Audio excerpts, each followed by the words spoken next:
Hello friends, अभी तक आपने पढ़ा था इलेक्ट्रिसिटी के बारे में और उसमें कुछ टर्मिनोलॉजी पढ़ी थी कि इलेक्ट्रिक करंट क्या होता है, रेजिस्टेंस क्या होता है, पोटेंशियल डिफरेंस क्या होता है, पोटेंशियल इलेक्ट्रिक पोटेंशियल क्या होती है, इन सब चीज़ के बारे में पढ़ा था। कंडक्टर, इंसुलेटर, सेमीकंडक्टर्स क्या होते हैं, इनके बारे में पढ़ा था। आज हम पढ़ने जा रहे सबसे इम्पॉर्टेंट टॉपिक है इसी का, जिसको बोलते हैं ओहम्स लॉ। ओहम्स लॉ, या हम इसको बोल सकते हैं ओम्स लॉ। ओम्स लॉ क्या था? ये एक साइंटिस्ट थे ओहम्स, उन्होंने दिया था। इस लॉ के हिसाब से क्या होता है, this law state that at constant temperature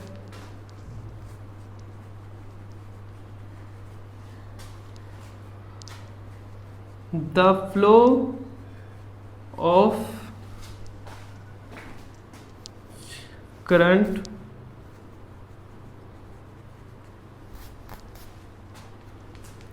in a conductor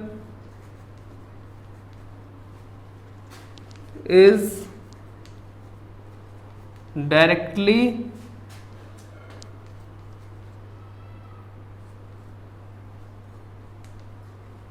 proportional to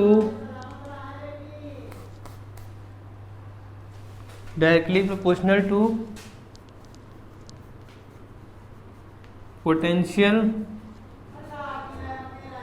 difference. ये लॉ जो था वो ओहम्स साहब ने दिया था, और ये कितने ईयर में दिया था?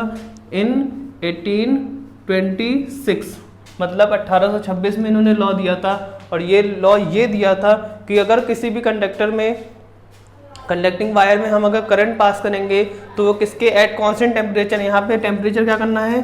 कांस्टेंट करना है, क्योंकि टेम्परेचर और रेजिस्टेंस में क्या होता है कि थोड़ा सा फ्लक्चुएशन होता है। तो यहाँ पे इन्होंने जब ये दिया था, इन्होंने ये बताया था कि at constant temperature the flow of electric current in a conductor is directly proportional to, जो किसके प्रोपोर्शनल, डायरेक्टली प्रोपोर्शनल किसके था? Proportional to its potential difference. Potential difference के डायरेक्टली प्रोपोर्शनल था, मतलब यहाँ जो I था वो डायरेक्टली प्रोपोर्शनल किसके था? V के था। मतलब जो करंट फ्लो होगा वो पोटेंशियल डिफरेंस की क्या होगा? डायरेक्टली प्रोपोर्शनल होगा। मतलब अगर करंट बढ़ेगा तो पोटेंशियल डिफरेंस भी क्या होगा?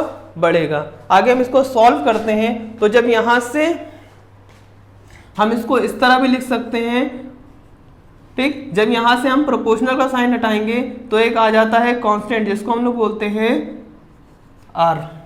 आर क्या है आपके पास? कांस्टेंट है। और अगर हम यहां से आर की वैल्यू निकालेंगे तो क्या हो जाएगा?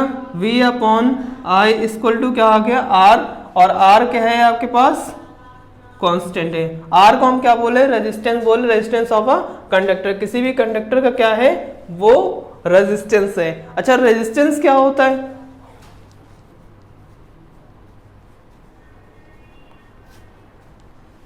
ये एक प्रॉपर्टी होती है किसी भी कंडक्टर की। This is a property of a conductor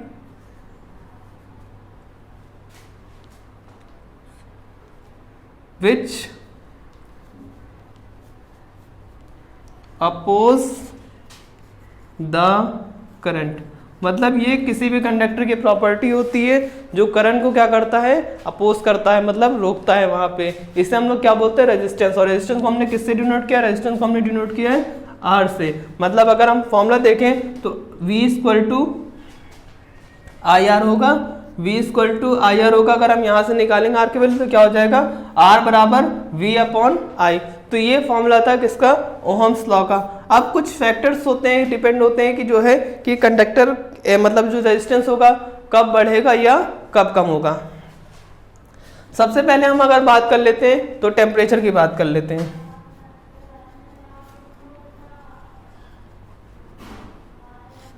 temperature की बात करते हैं तो टेम्परेचर में क्या होगा? अगर हम टेम्परेचर बढ़ाते जाएंगे किसी भी कंडक्टर में तो रेजिस्टेंस भी क्या होता जाएगा? इंक्रीज होता जाएगा। मतलब अगर हम टेम्परेचर इंक्रीज कर रहे हैं तो रेजिस्टेंस भी क्या होगा? इंक्रीज होगा। यहाँ हम लिख लेते हैं, when increasing the temperature, when increasing the temperature the resistance is also increases। मतलब अगर हम किसी भी कंडक्टर का अगर हम टेम्परेचर इंक्रीज करते रहेंगे तो उसका रेजिस्टेंस भी क्या होता रहेगा, इंक्रीज होता रहेगा। इन सम जैसे आपके पास कार्बन है, सेमीकंडक्टर्स हैं,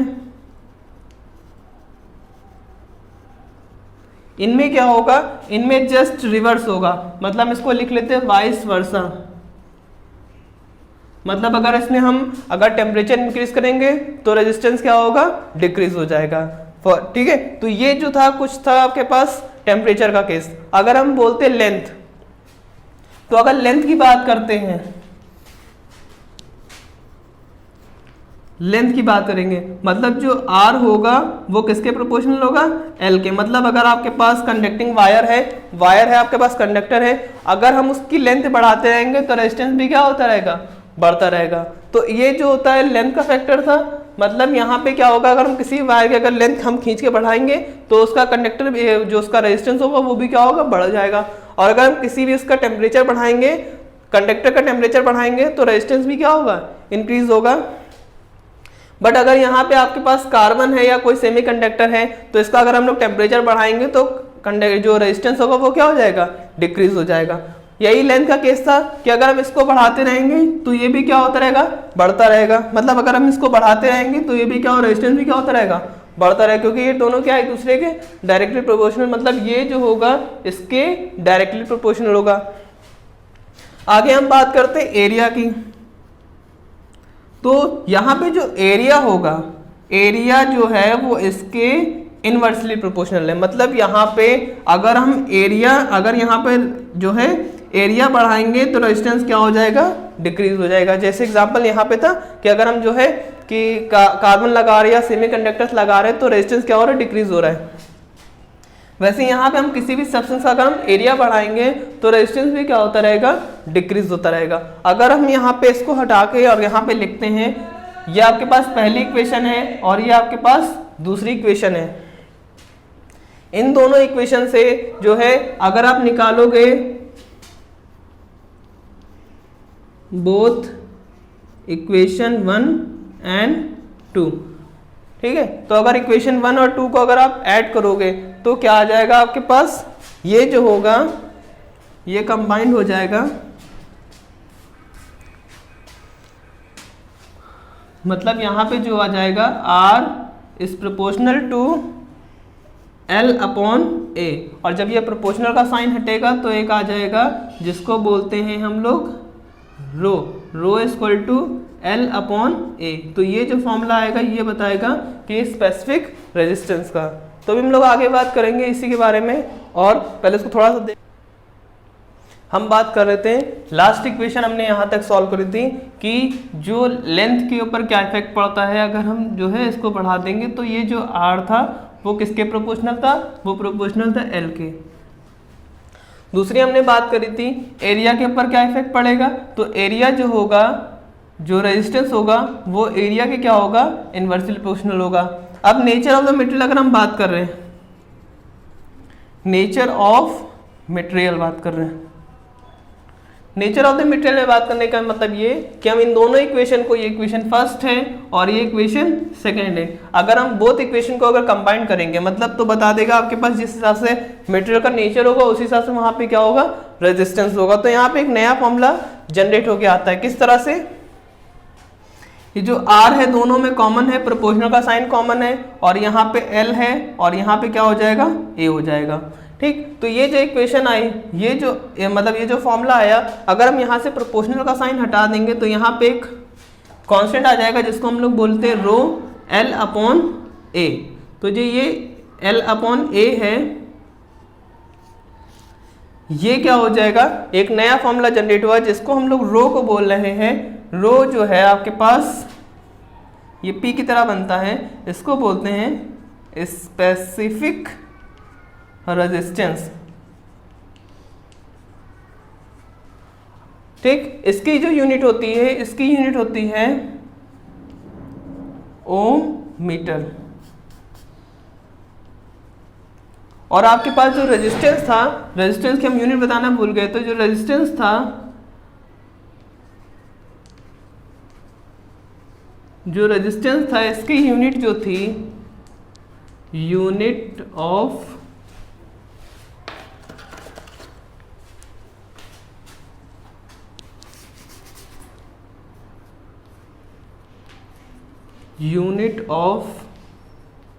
रेजिस्टेंस जो है वो क्या है, ओहम। और इसको डिनोट करते किससे करते हैं, इट इज डिनोटेड बाय, इसको हम लोग डिनोट करते हैं, वो उसको डिनोट करते हैं ओमेगा से। मतलब एक ग्रीक लेटर होता है जिसको हम लोग यूं से डिनोट करते हैं। यहाँ तक तो हमने बताया कि ये जो था वो क्या था, स्पेसिफिक रेजिस्टेंस था। और ये स्पेसिफिक आर इक्वल टू क्या हो जाएगा, आर आपके पास रेजिस्टेंस था। ये स्पेसिफिक रेजिस्टेंस किसी भी सब्सटेंस का एक परफेक्ट स्पेसिफिक रेजिस्टेंस, जैसे मान लो आपके पास कि आयरन है या कॉपर है, निकल है या कोबाल्ट है, तो उसमें क्या होगा, उसका इसका एक क्या होता है, ये जो अगर कंडक्टर्स जो होते हैं इनका क्या होता है, पार्टिकुलर जो मटेरियल होता है उसका एक पार्टिकुलर रेजिस्टेंस होगा। तो इसलिए हमने बताया नेचर ऑफ द मटेरियल, मतलब मटेरियल का नेचर कैसा है कि वो आयरन है या कॉपर है या आपके पास कोई अदर सब्सटेंस है। तो अभी तक हमने बात करा कि लास्ट में हमने देखा था कि हमने कहाँ तक सॉल्व किया था, और उसके बाद हमने जो है उसमें पढ़ा था नेचर ऑफ द सब्सटेंस क्या होता है, किस तरह से कौन सा रेजिस्टेंस निकालेंगे, रेजिस्टेंस की यूनिट क्या होती है, स्पेसिफिक रेजिस्टेंस है। किसी भी मटेरियल आप यूज़ करते हो, कंडक्टर है, इंसुलेटर है, तो उसका कुछ ना कुछ एक स्पेसिफिक रेजिस्टेंस होगा। ठीक, तो यहाँ पे हम बात कर रहे हैं, अब हम देखते हैं कि रेजिस्टेंस होता क्या है। तो हम असल में हमने बताया था, कल हमने कुछ सिंबल्स बताया था, उसमें बताया था ये जो होता है, ये सिंबल्स क्या करता है, रेजिस्टेंस का सिंबल होता है। ये क्या होता है, रेजिस्टेंस का सिंबल होता है। ये क्या करेगा, जैसे मान लीजिए आपके पास कोई भी वायर गया हुआ, उसमें आपने बीच में कहीं से लॉक करके और जो है कुछ डिवाइस ज्वाइन कर दी, तो वहाँ पे आपने क्या लगा दिया, एक रेजिस्टेंस लगा दिया। हमने बोला ना कि resistance the property of a conductor which oppose the electric current, मतलब यहाँ पे क्या करेगा, जो इलेक्ट्रिक करंट को अपोज करेगा, ये किसी भी कंडक्टर क्या होती है, प्रॉपर्टी होती है। अब अगर आप रेजिस्टेंस लगाओगे, अगर आप रेजिस्टेंस लगाते हो तो किस फॉर्म में लगाते हो, तो इसके यहाँ पे दो फॉर्म होते हैं। तो कॉम्बिनेशन ऑफ रेजिस्टेंस, मतलब आप रेजिस्टेंस को आप कंबाइन कर रहे हो, तो किस हिसाब से आप कंबाइन कर रहे हो, आप ऊपर नीचे करके कंबाइन कर रहे हो, आप सीरीज में कंबाइन कर रहे हो, तो यहाँ पे जो रेजिस्टेंस होता है उसकी कॉम्बिनेशन करने की दो फॉर्म होती है। तो हम यहाँ पे लिख लेते हैं combination of resistance, combination of resistance. तो रेजिस्टेंस कॉम्बिनेशन करने की जो है वो दो फॉर्म होती है। पहला जो होता है उसको बोलते हैं पैरेलल फॉर्म होती है, पैरेलल कॉम्बिनेशन हम इसको बोल सकते हैं।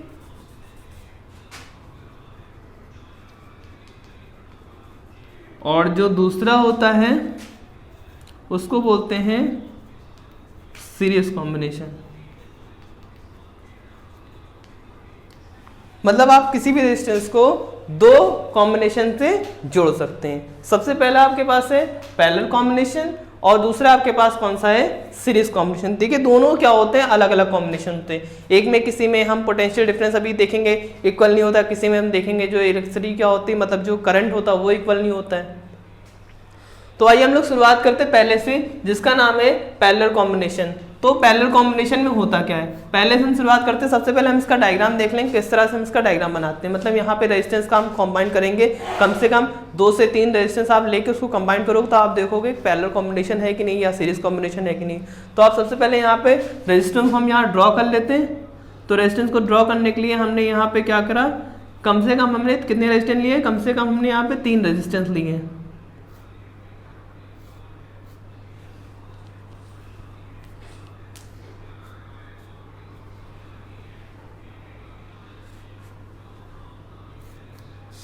हमने यहाँ पे 3 रेजिस्टेंस ले लिए, तीनों का क्या कर दिया, हमने एक पॉइंट से जोड़ दिया। इधर भी हमने ऐड कर दिया और हम इधर भी ऐड कर दे रहे हैं। ठीक, इस पॉइंट से हमने ऐड कर दिया तीनों को। इस पूरे उसको जो है सिस्टम को हमने ऐड कर दिया है, ज्वाइन कर दिया है किससे, एक ये आपके पास कौन सेल था, साइन था सेल से, ठीक, इससे हमने ज्वाइन कर दिया है। अब देखिए क्या होगा, जो रेजिस्टेंस ये है, ये क्या है आपके पास R1 है, ये जो रेजिस्टेंस है वो क्या है R2 है, और जो ये रेजिस्टेंस वो क्या है R3 है। करंट यहाँ से फ्लो होना शुरू होगा in the form of I, यहाँ पे भी I रहेगा और यहाँ पे भी I रहेगा, बट जब यहाँ पे सेक्शन में डिवाइड हो जाएगा तो यहाँ पे क्या हो जाएगा, पहले रेजिस्टेंस में क्या आ जाएगा I1, दूसरे में क्या आ जाएगा I2 और तीसरे में क्या आ जाएगा I3। करंट यहाँ से फ्लो होगा, यहाँ पे भी सेम रहेगा, यहाँ पे I1, यहाँ पे I2 और यहाँ पे I3। वापस यहाँ से करंट होता हुआ वापस यहाँ पे आएगा, फिर किसके फॉर्म में आ जाएगा, I के फॉर्म में आ जाएगा। हम यहाँ पे एक की लगा देते हैं जो आप क्या करोगे, कंट्रोल करोगे। सेक्शन बंद है कि ये खुला हुआ है। तो ये बना आपके पास एक पैरेलल कॉम्बिनेशन का जो है डायग्राम बना। यहाँ पे जो पोटेंशियल डिफरेंस होता है, पोटेंशियल डिफरेंस जो है वो सब में क्या रहेगा, कॉमन रहेगा, मतलब इसका भी V रहेगा, इसका भी V, क्योंकि तीनों क्या करें एक साइड एक के बाद एक ज्वाइन ऐसे किए गए। तो ये जो पोटेंशियल डिफरेंस क्या होगा यहाँ पे सेम रहेगा। अब यहाँ पे हमको थ्योरी लिखनी होती है, इसमें क्या होता है एक मतलब अच्छी खासी थ्योरी इसमें दिया होता है। तो थ्योरी में यही लिखा होता है कि आपके पास जो है 3 रेजिस्टेंस है और 3 पे जो है किससे जुड़े हुए, एक सेल से या बैटरी से जुड़े हुए, और उनमें से क्या हो रहा है करंट फ्लो हो रहा है। करंट 3 पार्ट में यहाँ से यहाँ जाने के बाद करंट 3 पार्ट में डिवाइड हो रहा है, क्योंकि पहले रेजिस्टेंस में करंट कितना जा रहा है I1 जा रहा है, दूसरे रेजिस्टेंस में करंट कितना जा रहा है I2 जा रहा है, तीसरे रेजिस्टेंस में करंट कितना जा रहा है I3 जा रहा है। वापस करंट वापस होता हुआ वापस फिर I में कन्वर्ट हो रहा है। अब यहाँ पे जो रेजिस्टेंस कनेक्ट है वो पहला, दूसरा और तीसरे रेजिस्टेंस का जो फर्स्ट पार्ट है, ये फर्स्ट वो है पोर्शन है, या फर्स्ट एंड जो है वो किससे कनेक्ट है, एक पॉइंट से कनेक्ट है, और उसका जो दूसरा एंड है वो किससे कनेक्ट है, दूसरे एंड से कनेक्ट है। यहाँ पे हमने किसको किससे कनेक्ट कर दिया, यहाँ से ए पॉइंट से कनेक्ट कर दिया और यहाँ से इसको बी पॉइंट से कनेक्ट कर दिया। तो आपको यहाँ पे क्या करना है कि नेट करंट निकालना है। क्या करना है आपको, नेट करंट निकालना है। नेट करंट में यहाँ पे क्या होगा कि आपको नेट करंट निकालना होगा, तो उसके लिए क्या करना पड़ेगा, अगर मान लो आपके पास 2 से 3 जो है वो दिए हुए हैं रेजिस्टेंस, तो क्या करोगे आप, I करंट क्या आपके पास I है, तो यहाँ से क्या हो जाएगा कि I1 I2 plus I3 and dot dot dot so on, मतलब आपके पास जितने होंगे तो आप उतने क्या कर दोगे, ऐड कर दो करंट। हम इसको डेरिवेशन फॉर्म में निकालेंगे, किस तरह से हम इसके लिए नेट करंट निकालेंगे। तो हम यहाँ लिख लेते हैं according to Ohm's law. Ohm's law के अकॉर्डिंग क्या होगा, हमने पढ़ा था ओहम्स लॉ के अकॉर्डिंग क्या था, V इज इक्वल टू क्या था, IR था। V इक्वल टू क्या था, IR था। अगर आप यहाँ से I बराबर, क्योंकि आपको करंट निकालना, अगर आप यहाँ से I बराबर निकालेंगे तो क्या हो जाएगा, I इक्वल टू क्या हो जाएगा, ये अपॉन में आ जाएगा और क्या हो जाएगा V अपॉन R। तो ये फॉर्मूला निकला था। अगर हम इसी चीज को अगर हम I1 के लिए निकालें तो क्या होगा, क्योंकि यहाँ पे V सब में क्या है कॉमन, तो V को हमको 1 2 3 4 करना नहीं है। तो यहाँ पे जो अगर हम पहले I1 के लिए निकालें तो क्या हो जाएगा, I1 इक्वल टू क्या हो जाएगा, V अपॉन R1। और अगर हम I2 के लिए निकालें तो क्या हो जाएगा, V अपॉन R2। और अगर हम I3 के लिए निकालें तो क्या हो जाएगा, V अपॉन R3। या हम ऐसे अगर निकालते नहीं तो क्या होगा, ऐसे ये बढ़ता रहेगा। अब देखिए यहाँ पे हमने I1 I2 I3 कैलकुलेट कर लिया। अब किस तरह से आप रेजिस्टेंस का फॉर्मूला लगाएंगे, तो यहाँ पे हमने देखा जो नेट करंट निकालने के लिए आपके पास जो फॉर्मूला था वो ये था। तो यहाँ पे हम लिख ले रहे हैं नेट करंट। नेट करंट निकालेंगे तो क्या हो जाएगा, I equal to I1 plus I2 plus I3 and dot dot dot so on. तो यहाँ पे हम देख रहे हैं कि I की वैल्यू कितनी दिया हुआ है, I की वैल्यू V अपॉन R1। तो हमने यहाँ क्या लिख लिया, यहाँ पे लिख लिया V अपॉन R1। और अगर हम I2 की वैल्यू देख रहे हैं तो कितनी दिया हो, V अपॉन R2, तो V अपॉन R2। और अगर I3 की वैल्यू देख रहे हैं तो क्या हो रहा है, प्लस V अपॉन R3, ऐसे डॉट डॉट डॉट आगे आप कैलकुलेट कर सकते हो। यहां से आपको कुछ कॉमन मिल रहा है, हाँ भाई हमें कॉमन मिल रहा है, क्या कॉमन मिल रहा है यहाँ पे I बराबर मिल रहा है, V कॉमन मिल रहा है, और बच क्या रहा है अंदर, बच रहा है 1 upon R1, 1 upon R2 plus 1 upon R3, हमको ये अंदर बच रहा है। अब आप जानते हो कि I बराबर आपने क्या निकाला था, I equal to V upon R निकाला था, तो आप I की जगह क्या पुट कर दो, इस जगह पे V अपॉन R पुट कर दो, तो यहाँ पे हम पुट कर दे रहे V अपॉन R हमने पुट कर दिया। बचा क्या आपके पास, बचा जो बचा ये, और यहाँ बचा 1 upon R1, 1 upon R2, 1 upon R3, ये बचा। अब हम ये V से ये V कैंसिल कर दिया, आपके पास कितना आ गया, लास्ट में जो फॉर्मूला आया वो कितना आया, लास्ट में जो formula 1 upon R equal to 1 upon R1 plus 1 upon R2 plus 1 upon R3।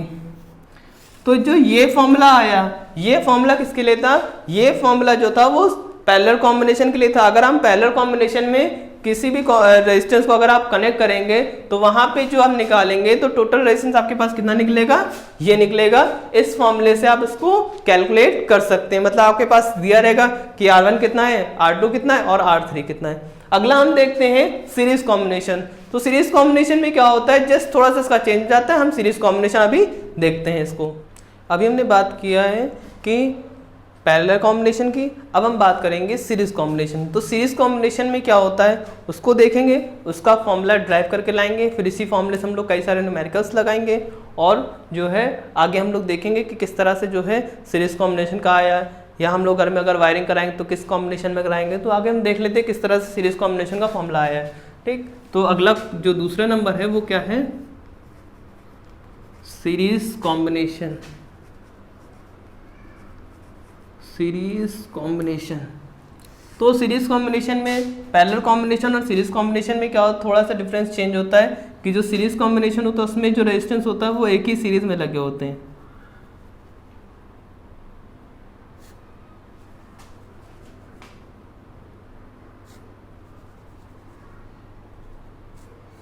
कुछ इस तरह से जो है रेजिस्टेंस लगा होता है। ये आपके पास बैटरी है, और इस पूरे बैटरी को हमने किससे कनेक्ट कर दिया, एक रेजिस्टेंस से कनेक्ट कर दिया। ये जो रेजिस्टेंस है इसको हमने बोला है ये R1 है, ये जो रेजिस्टेंस है ये R2 है, ये जो रेजिस्टेंस है वो क्या है, R3 है। यहाँ पे पोटेंशियल डिफरेंस जो होगा उसमें सेम था, बस यहाँ पे क्या हो जाएगा, पोटेंशियल डिफरेंस चेंज हो जाएगा। यहाँ पे जो पोटेंशियल डिफरेंस होगा वो क्या होगा, V2 होगा, और जो यहाँ पोटेंशियल डिफरेंस होगा वो क्या होगा, V3 होगा। यहाँ से जो बैटरी लगी है ये प्लस माइनस की बैटरी लगी हुई है, हम यहाँ पे की ज्वाइन कर देते हैं, ये हमने की लगा दिया। अब यहाँ पे करंट फ्लो होगा तो यहाँ पे I रहेगा, यहाँ पे भी I रहेगा, यहाँ से जो फ्लो होगा तो भी I रहेगा। मतलब करंट में चेंज नहीं हो रहा है, चेंज किस में हो रहा है, चेंज जो हो रहा है वो आपका वो हो रहा है पोटेंशियल डिफरेंस में। मतलब यहाँ तक के जो करंट होगा वो क्या रहेगा, I ही रहेगा, मतलब चेंज नहीं होगा। इसको हम देख लेते हैं किस तरह से कहानी इनको पढ़ते हैं। तो यहाँ पे क्या होता है, जो इसका फर्स्ट एंड, पहले रेजिस्टेंस का पहला एंड, मतलब फर्स्ट रेजिस्टेंस का फर्स्ट एंड जो होगा वो किससे कनेक्ट हुआ है, आपका बैटरी के पॉजिटिव एंड से। पहले रेजिस्टेंस का दूसरा एंड जो है वो किससे कनेक्ट है, दूसरे रेजिस्टेंस के पहले एंड से कनेक्ट है। और जो दूसरे रेजिस्टेंस का जो दूसरा एंड है वो किससे कनेक्ट है, तीसरे रेजिस्टेंस के पहले एंड से कनेक्ट है। और तीसरे रेजिस्टेंस का जो दूसरा एंड है वो किससे कनेक्ट है, बैटरी के नेगेटिव पॉइंट से कनेक्ट है। हम एक बार फिर पढ़ लेते हैं। पहले रेजिस्टेंस का पहला जो एंड है ये फर्स्ट एंड है, ये सेकंड एंड है, ये फर्स्ट एंड है, ये सेकंड एंड है, ये फर्स्ट एंड है और ये सेकंड एंड है। एंड मतलब सिरे, यहाँ पे जो है कि जो पहला रेजिस्टेंस को जो पहला एंड है वो किससे कनेक्ट है, प्लस पॉइंट से बैटरी के, और जो दूसरा एंड है वो किससे कनेक्ट है, दूसरे रेजिस्टेंस के पहले एंड से कनेक्ट है। और जिसका दूसरा एंड है वो किससे कनेक्ट है, तीसरे रेजिस्टेंस के पहले एंड से कनेक्ट है। और जिसका दूसरा एंड है वो किससे कनेक्ट है, वो बैटरी के नेगेटिव पार्ट से कनेक्ट है। तो ये थी इसमें ये, और इसमें जो करंट होता है वो क्या होता है, से कॉमन रहता है, करंट कहीं पे चेंज नहीं हो रहा, कहीं पे I1 I2 I3 करके नहीं हो रहा है, करंट कहीं चेंज नहीं हो रहा है। रेजिस्टेंस आपके पास यहाँ 3 है, R1 R2 R3, इनको हमने सीरीज कॉम्बिनेशन में जोड़ दिया है। बस यहाँ पे चेंजमेंट हो रही तो किस में हो रही है, पोटेंशियल डिफरेंस में। हमको यहाँ पोटेंशियल डिफरेंस में चेंजमेंट दिखाना है, उसके हिसाब से हम यहाँ पे रेजिस्टेंस का फॉर्मूला प्रूव करके दिखाएंगे। तो आपको पोटेंशियल डिफरेंस निकालना है, मतलब V निकालना है, टोटल नेट पोटेंशियल निकालना है आपको निकालना है नेट पोटेंशियल निकालना है। तो net potential V equal to क्या हो जाएगा, V1 plus V2 plus V3 and dot dot dot, मतलब अगर 2 से ज़्यादा रेजिस्टेंस हो गए तो हम इसको इस तरह से कैलकुलेट करेंगे। आगे हम लोग निकालते हैं according to Ohm's law. Ohm's law में क्या होगा, तो जब यहाँ से हम नेट पोटेंशियल निकालें तो ओम्स लॉ क्या होता, V इक्वल टू था IR था, मतलब पहला फॉर्मूला हमने ये प्रूफ किया था ना, V इक्वल टू IR। अगर आप यहाँ पोटेंशियल, अगर ये फॉर्मूला पहला है, अगर आप पहले रेजिस्टेंस के लिए अगर आप पोटेंशियल निकालेंगे तो क्या हो जाएगा कि I तो सेम नहीं थी, बस रेजिस्टेंस क्या हो जाएगा 1 हो जाएगा। तो यहाँ से अगर आप V1 निकालेंगे तो क्या हो जाएगा, IR1 हो जाएगा, और अगर आप V2 निकालेंगे तो क्या हो जाएगा, IR2 हो जाएगा, और अगर आप V3 निकालेंगे तो क्या हो जाएगा, IR3 हो जाएगा।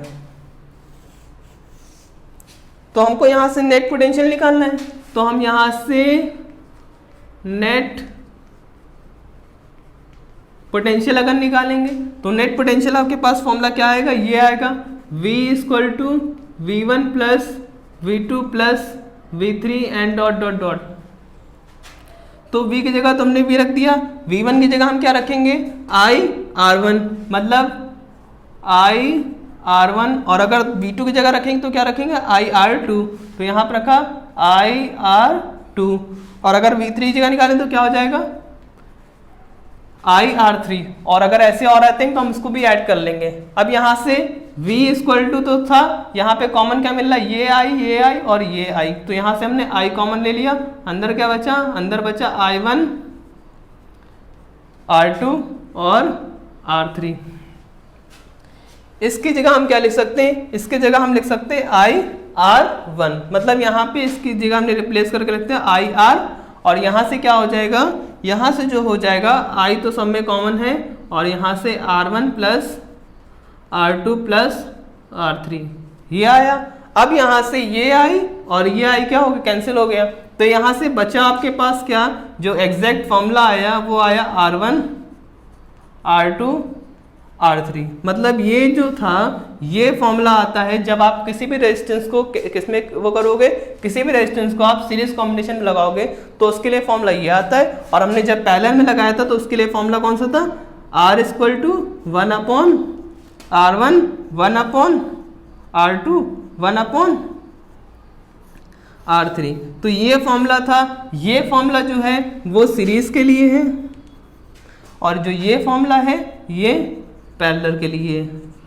तो यहाँ पे दोनों अलग अलग टाइप से आप रेजिस्टेंस ऐड कर सकते हो, और जब रेजिस्टेंस आपने ऐड करा तो हम देख रहे हैं कि 2 टाइप के आपके पास फॉर्मूले आ रहे हैं। एक में आ रहा है सीरीज में आ रहा है जो वो R1 R2 R3 करके आ रहा है, और जो हम पैरेलल में निकालते हैं उसमें क्या था 1 upon R1 1 upon R2 1 upon R3 था। अब इसी की बेसिस पे हम लोग इसके कुछ न्यूमेरिकल क्वेश्चन करेंगे, कुछ और थोड़ा सा इसके अंदर प्रॉब्लम करेंगे कि किस तरह से हम इसको जो है आगे हम इसको और स्टडी करना, क्योंकि अभी हम आपको पढ़ना है इलेक्ट्रिसिटी आपने पढ़ लिया, अब इलेक्ट्रिसिटी का हीटिंग इफेक्ट पढ़ना है, इलेक्ट्रिक का मैग्नेटिक इफेक्ट पढ़ना है, और उसके बाद पढ़ना है इलेक्ट्रोमैग्नेटिक इंडक्शन। और यहाँ तक पढ़ने के बाद अब इसके ऊपर हम लोग कुछ न्यूमेरिकल क्वेश्चन करेंगे। तो हम जब पार्ट 3 में सिर्फ ओनली न्यूमेरिकल क्वेश्चन करेंगे, कम से कम 15 से 20 न्यूमेरिकल हम लोग लगाएंगे, उसके बाद हम उसको आगे फर्दर प्रोसीड चैप्टर को आगे बढ़ाएंगे। Thank you.